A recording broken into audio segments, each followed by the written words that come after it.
우리 전라북도 근현대 인물을 이야기하는 그 시간에서는 우리 정업 지역을 대표하는 아나키스트 백정기 의사의 항일운동, 앞에서 말씀드린 대로 이러한 내용들을 우리 시민들이 잘 모르고 있기 때문에 이번 시간을 통해서 어떻게 하면 이런 역사문화 자원을 활용할 것인가에 대해서 앞으로 많은 고민이 있을 것이라고 저는 봅니다.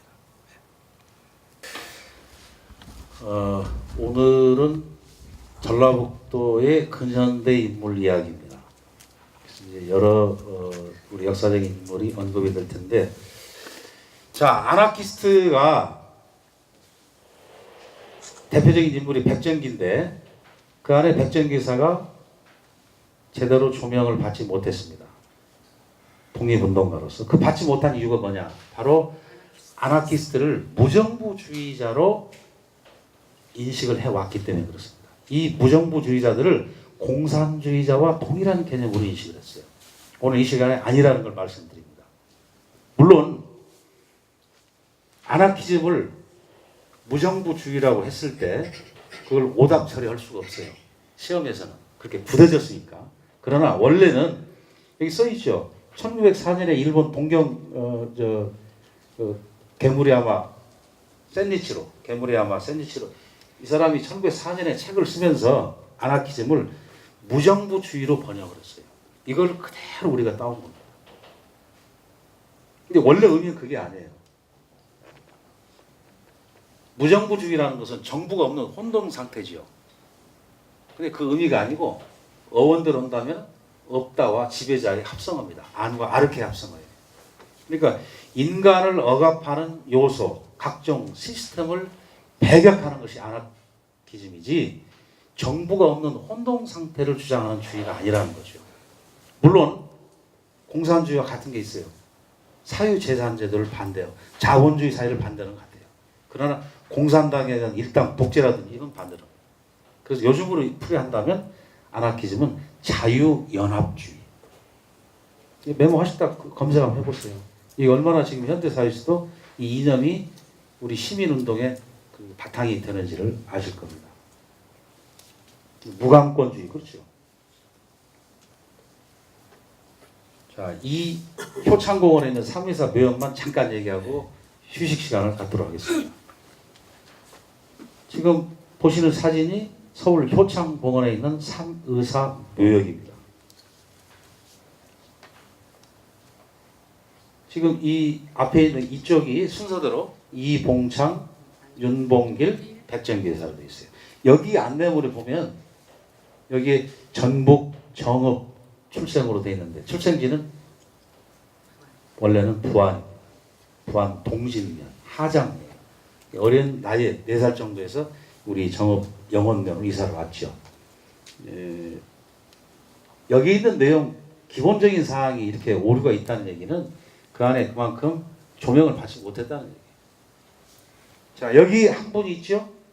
가묘가 바로 여기 가묘가 바로 안중근 의사의 가묘. 그러니까 이제 그 중국에서 그 여러 군데를 발굴했는데 못 찾았죠. 만약에 안 의사의 유해가 발굴이 되면 지금 이쪽에 모시려고 해놓은 겁니다. 그래서 저는 그것도 중요하지만 이분들이 이봉창, 윤봉길, 백정기 3의사라고 하는데 안의사의 묘를 여기에 같이 모신다는 얘기는 이분들을 동격으로 본다는 얘기죠. 안의사를 이 세 분들과 비교할 때 그 위상이 다르다고 한다면 독립된 영역에 따로 모셔야 됩니다. 그래가지고 따로 모시고 사당을 만들고. 그런데도 우리가 그 안에 백정기사를 조명 제대로 받지 못한 건 아까 같이 아나키스트를 공산주의와 같은 개념으로 인식했기 때문입니다. 1920년대 우리나라 독립운동의 주류가 세 가지입니다. 여기 있는 것처럼 하나는 민족주의, 하나는 사회주의, 그리고 아나키스트입니다. 독립운동의 큰 흐름이 세 가지라는 거 다시 말씀드리면 민족주의, 사회주의, 아나키스트. 앞에서 말씀드렸습니다. 이 무정부주의를 뜻하는 게 아니라고.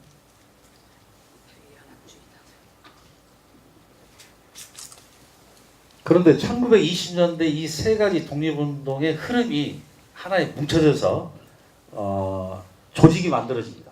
그 조직이 일본에서 만들어진 최초의 그 조직이 흑도회라고 하는 것인데 세 가지 흐름이 뭉쳐져서 이 아나키즘의 상징색이 바로 검은색입니다. 그래서 아나키스트의 조직이 다 검은 흑자가 들어가요. 흑우회, 흑도회 이런 식으로. 이 세 가지 사상의 흐름이 합쳐졌는데 앞에 흑자가 들어갔다는 얘기는 바로 1920년대의 주된 흐름은 아나키즘입니다. 이 백정교사는요, 아까 이제 주로 공부한 내용을 위주로 제가 말씀드렸는데, 아까 우리가 오늘 영학수는 못 가는데 산속에 있으니까 거기에서 가르친 교과목을 보면요, 헌법을 가르쳐요. 국제법을 가르치고. 그러니까 이제 지금 우리가 국제법이라고 하지, 그전에는 국제법이라 하지 않고 뭐라고 했어요? 만국공법. 네, 그런 용어가 이제 나올 겁니다. 영어, 역사는 안 빠져요. 역사, 지리, 국제법 이런 내용들을 영화에서 가르쳤다는 거죠. 저는 이 백정기사의 인간 덤비미를 우리가 1920년대 3대 질병이 있어요. 지식인병이라고 상징되는 바로 결핵입니다. 또 하나 뭐 있어요? 결핵하고. 예, 장티푸스. 또 하나 한센병. 문둥병. 이게 20년대에 대표하는 3대 질병인데 이게 지식인을 상징하는 병이라고도 하지만 지금 폐병은 아무것도 아닌데 결핵 이게 걸리면 사람 다 죽는 줄 아는 거지. 그런데 그걸 간호를 해서 의열단으로 간호다 자기가 전염이 돼요. 다행히 그 정부의 지원을 받아서 1년 치료를 해서 회복이 되긴 하는데 이건 대단한 용기지요. 네. 자, 나머지 내용은 이 과정은 굳이 일일이 다 보지 않아도 될 것 같고요. 이제 백정기 의사의 사진을 보여드립니다. 20년대 사진이에요. 20년대인데 이 체포된 뒤 사진이거든요. 정장에서 양복으로 정장에서 옷을 보면요 대단한 멋집니다.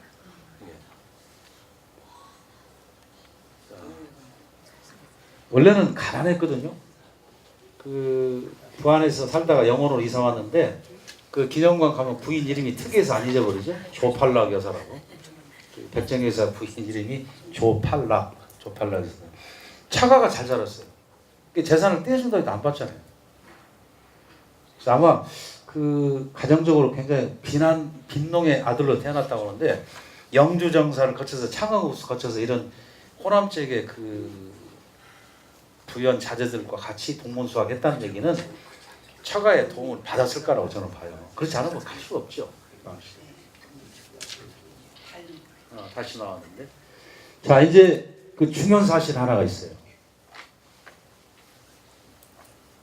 우리가 중국의 훈커우 공원의 이 의거는 윤봉길만 기억하죠. 근데 백정기 의사도 상하이 전성 축하식에 이 의거를 준비했다는 거죠. 그것이 어떻게 밝혀졌느냐? 바로 이 정화암 선생. 아까 얘기했습니다. 김제 출신이라고. 그래서 이게 물론 실패가 됩니다. 이 회고록에 독자적으로 의거를 준비했는데 이제 전성 축하식을 진행하기 위해서 입장권을 발행했는데 그 입장권을 구입하지 못해서 의거가 실패로 돌아갔다는 얘기가 나오고 그래서 알려진 겁니다. 이게. 그 다음에 이제 가장 큰 것 중에 하나가 뭐냐면 6.3정 의거입니다. 이게 이제 오후에 백정교사 기념관에 가서 그 현장을 재현하는 것도 볼 것이고, 네, 쭉 들어가서 그 의거를 서로 자기가 하겠다고 이렇게 주장을 하니까 그 13명이 그 뽑기를 하죠. 네, 근데 백정교사를 뽑아요. 자기가. 그래서 이것도 사전의 정보 노출로 실패로 돌아가지만 중국 상해에 있었던 3대 의거로 꼽힙니다. 중국 상해에 있었던 조정인들이 했던 3대 의거에 꼽힙니다. 그리고 이제 그 이 백정기 의사는요, 또 이게 지금 상해 홍커우 공원에서 있었던 여기서 윤봉길 의사가 폭탄을 던진 곳이에요. 그래서 이 건물이 이제 지어졌는데 희미하지만 여기가 매정이라는 현판이 붙어 있습니다. 윤봉길의 호가 매헌이죠. 매헌. 예, 매헌 윤봉길. 매화 매자를 씁니다. 그래서 매화 매자에다가 정자 정자를 써서 매정이라고 하고 여기에 안에 가면은 조선족들이 해설을 해줘요. 도대체 무슨 말인지 알아들을 수는 없는데 아무튼 우리말을 한다고 하는데 무슨 말을 하는지 모르겠어요. 그리고 이제 그 뒤에는 이제 기념품을 팔기도 하는데 중국 얼마든지 경비가 비수기에 가면은 저렴하니까 상해 임시정부 청사도로 가보시오. 여기 이쪽으로 가면은 이게 연결 지어서 패키지로 상품이 있으니까 대부분이 다 우리 한국 사람 그러겠죠 물론. 이분이 이 사진이 바로 김제 출신의 아나키스트 정화암 선생입니다. 화암은 호고요. 본명은 정현섭.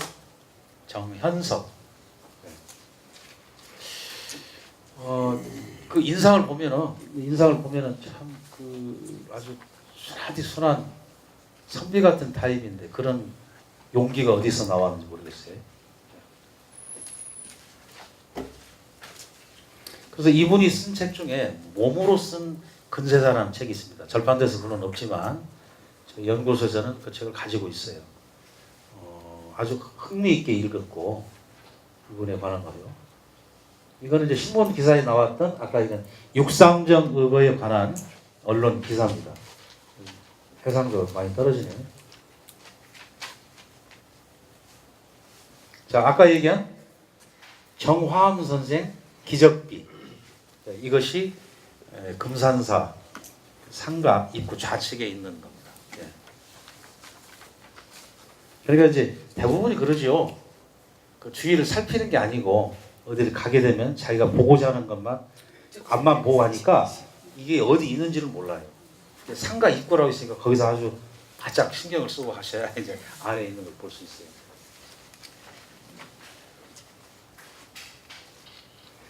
자, 또 한 가지는요.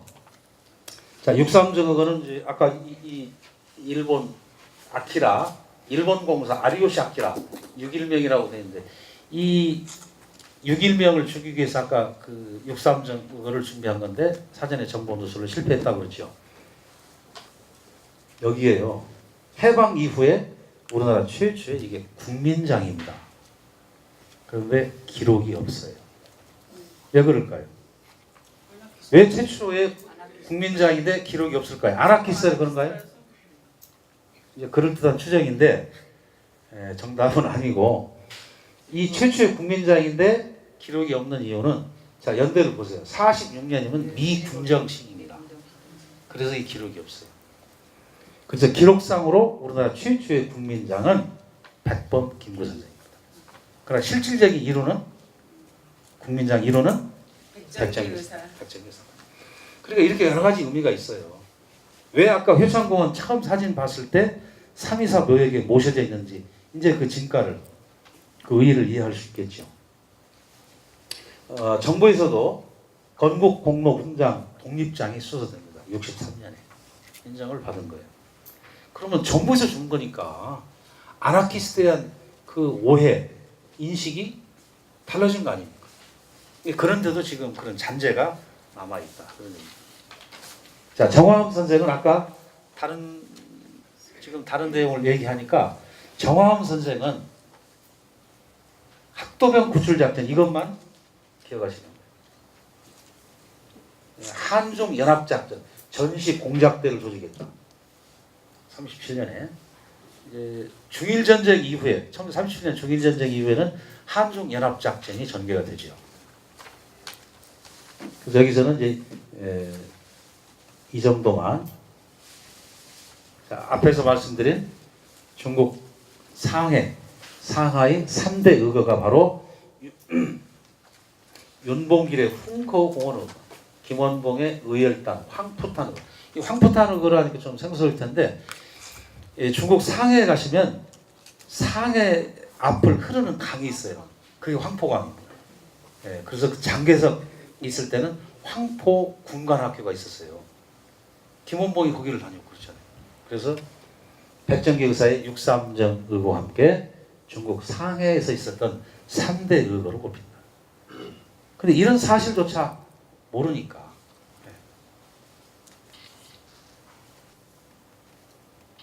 자, 긴 시간에 좌석도 불편한데 고생하셨고요. 수고하셨습니다.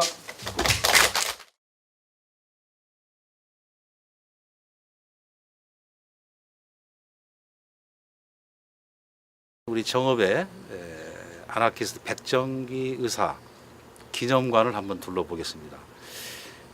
오전에 말씀드렸듯이 우리 아나키스트 백정기 의사가 조명받지 못한 것은, 온당한 평가를 받지 못한 것은 아나키스트와 공산주의자를 동일한 개념으로 인식해온 잘못된 이해 때문에 그런 것인데, 최근에 와서 이 국가보훈시설로서 기념관이 들어서고 온당한 평가를 받기 시작을 했습니다. 마지막으로 이걸 둘러보고 남은 시간은 궁금한 사항을 질문을 받고 서로 토론하는 시간을 갖도록 하겠습니다. 이번 탐방은 이전에는 잘 알려지지 않았던 아나키스트 백정기 의사의 발자취를 따라가 보려 합니다. 정읍에서 성장한 백정기 의사의 일대기를 살피기 위해 백정기 의사 기념관과 백 의사가 공부했던 장소로 함께 떠나봅니다. 의사는 오전에 말씀드린 것처럼 원래 출생지가 부안. 부안 동진 하장이에요. 그래서 어렸을 때 이쪽 영업면으로 이사로 왔고, 여기서 그 배우자를 만나서 결혼하게 되는데, 그 활동 내용이야 아까 여러 가지 말씀드리기 때문에 큰 거 2가지만 다시 정리해서 말씀드린다면, 하나는 뭐였죠? 아나키스트인데 32년에 상하이 펑커 공원을 독자적으로 윤봉길 의사와 별도로 독자적인 길을 준비했었다. 이런 사실이 이 김제 출신의 아나키스트 정화암 선생의 회고록에서 밝혀졌다. 그 다음에 또 하나는 63정 33년이죠. 그러니까 그걸 말씀 못 드린 것 같은데, BTP 블랙 테러리스트 파티, 흑색 공포단. 그러니까 아나키스트의 상징색이 검은색이기 때문에 제1조선인 단체 흑도회, 흑의회, 흑색 공포단 전부 흑자가 들어갑니다. BTP 블랙 테러리스트 파티, PARTY, 당이라는 뜻이에요. 파티라는 뜻도 있지만, 그래서 그 BTP를 결성한 뒤에 거기에서 지금 일본 주중공사 아리요시 아키라를 암살할 계획을 썼는데, 이게 이제 정보 누설로 실패했다는 거죠. 이게 이 앞에 보시는 게 기념관입니다. 저는 이걸 사진으로 찍거나 육안으로 봐도 기념관이 굉장히 아주 날렵하게 잘 지어졌어요. 그렇죠. 건물 외관을 좀 살펴보세요. 잘 지어진 건물이에요. 이제 안에 들어가시면 아까 얘기한 그런 내용에 관해서 모의하는 장면, 또 뭐 실패하는 장면, 또는 당시 관련 신문 보도 기사, 아까 같이 초상화 이런 것들이 쭉 순서대로 정리가 되어 있습니다. 돌아보시고 가면서 궁금한 사항은 또 제가 말씀드릴게요. 들어가십시오. 이게 지금 백정기 의사가 일본에서 귀국할 때 가지고 온 거예요. 가지고 온 거를 지금 이렇게 여기다 전시를 하게 됐는데, 벌써 이때 제가 알기로는 이때가 1923년인가 그러는데, 이미 이때 사회주의 사상, 아나키스트기즘에 이미 경도되었을 것이다. 그래서 이런 사상 전집을 읽을 정도로, 읽고서 국내로 가지고 올 정도가 됐다면 그 사회주의 또는 아까 얘기한 아나키즘에 상당히 공명을 했을 거라고 추정을 합니다. 직접 가지고 온 건 지금 전시합니다. 오늘 잘 몰랐던 그 백정기 의사님에 대해서 많이 알게 되는 계기가 돼서 되게 좋았고, 그리고 아나키스트들이 약간 그 평가절하되는 부분들이 있잖아요. 그런 부분들이 앞으로 많이 개선돼야 되겠다는 생각을 하면서 이렇게 잘 보고 갑니다. 이 정읍에 이렇게 백정기 의사 같은 그 의사가 계셨던 분들, 그런 점도 저희가 참 감명 깊게 오늘 탐방을 마쳤습니다. 오늘 이 시간을 통해서 다시 한번 우리 정읍이 이 모든 사람에게 인문학을 통해서 널리 알렸으면 하는 그런 바람입니다. 자, 길 위에 이번 주제 도서는 저자 정읍역사문화연구소의 근현대 인물 한국사입니다. 정읍 안팎에서 활동하는 지역사 연구자 13인이 집필에 참여한 이 책에는 임진왜란 때 국난 극복에 헌신한 인물들을 필두로 주로 조선 말과 근현대기에 활동한 독립운동가와 민족문화 창달에 공헌한 인물 33인을 수록했습니다.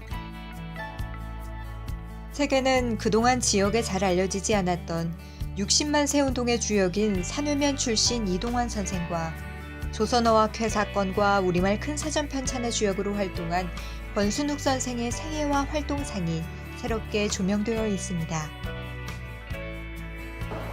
저희 정읍 기적의 도서관에서는 2017년 기류의 인문학 주제를 접속이 아닌 접촉을 이끄는 인문학으로 잡았습니다.